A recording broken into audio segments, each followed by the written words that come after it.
Assalamualaikum warahmatullahi wabarakatuh. Nama saya Rara Delvianita Siburian.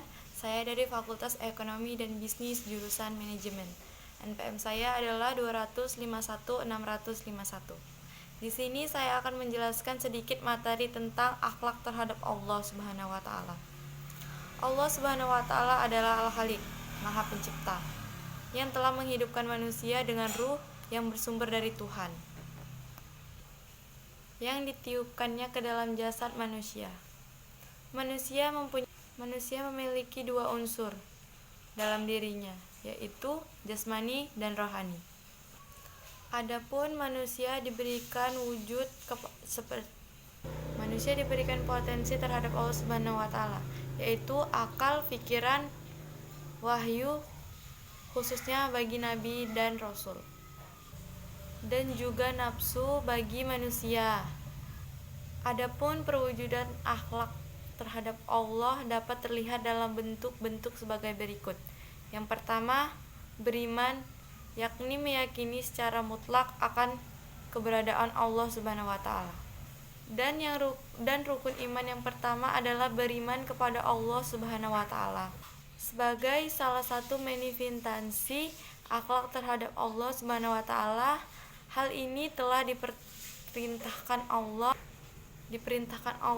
kepada orang-orang yang beriman melalui firman-Nya dalam surah An-Nisa ayat 136, yaitu, "Wahai orang-orang yang beriman, tetaplah beriman kepada Allah dan Rasul-Nya, dan kepada kitab yang Allah turunkan kepada Rasul-Nya, serta kitab yang Allah turunkan sebelumnya.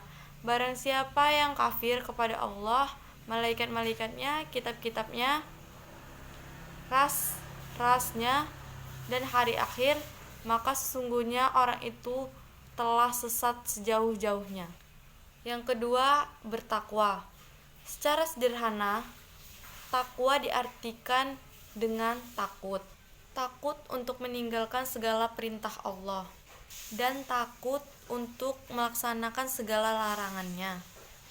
Takwa dapat dimanifestasikan dalam bentuk amal, kebajikan, dan ibadah, termasuk bentuk akhlak terhadap Allah. Apakah sebenarnya yang tergolong orang yang takwa?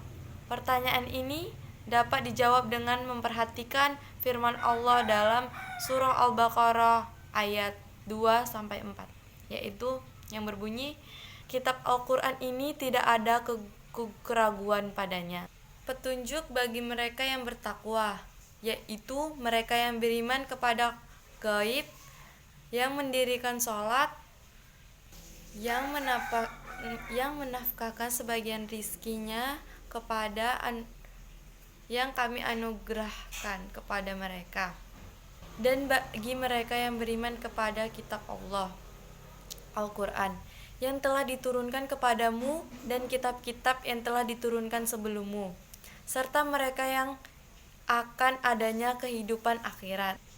Yang ketiga adalah syukur nikmat atas segala sesuatu yang diperoleh. Sikap syukur nikmat merupakan manifestasi akhlak terhadap Allah, karena manusia tidak akan pernah mengumpat atau marah pada Allah atas segala apapun yang diperolehnya dan hasil usahanya, meskipun jauh dari apa yang diharapkannya.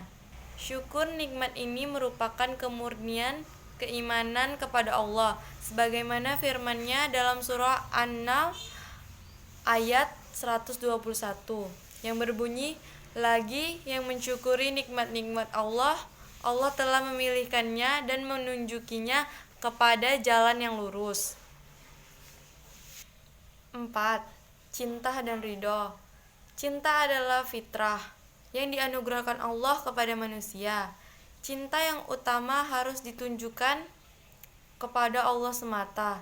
Setelah itu, cinta kepada Rasul sebagai utusan Allah. Cinta utama itu hanya layak diberikan kepada Allah dan Rasul-Nya saja. Selanjutnya adalah cinta kepada orang tua dan yang lainnya. Semua cinta itu harus berjalan dengan syariat yang telah ditentukan.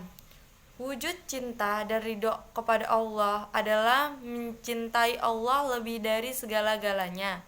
Sebagaimana firman Allah dalam surah Al-Baqarah ayat 165 yang berbunyi, "Adapun orang-orang yang beriman amat sangat cintainya kepada Allah." Yang kelima adalah tawakal. Tawakal adalah membebaskan hati dari segala ketergantungan kepada selain Allah, menyertakan keputusan segala sesuatunya hanya kepada Allah. Hal ini ditegaskan dalam Al-Quran dalam surah Al-Hud ayat 123 yang berbunyi, "Dan kepunyaan Allah lah yang gaib di langit dan di bumi, dan kepadanya lah dikembalikan urusan-urusan semuanya. Maka sembahlah Dia dan bertakwalah kepadanya, dan sekali-sekali Tuhanmu tidak lalai dari apa yang kamu kerjakan." Dan yang terakhir adalah ikhlas. Ikhlas adalah membersihkan sesuatu sampai bersih. Makna lain dari seseorang melakukan perbuatan semata-mata berharap ridho Allah Subhanahu wa Ta'ala.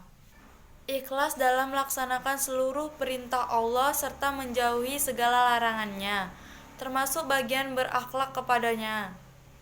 Suatu amalan jika disebut ikhlas mempunyai 3 unsur, yakni adanya niat yang tulus, 2. Berbuat yang terbaik, dan yang ketiga memanfaatkan hasil dari yang diupayakan.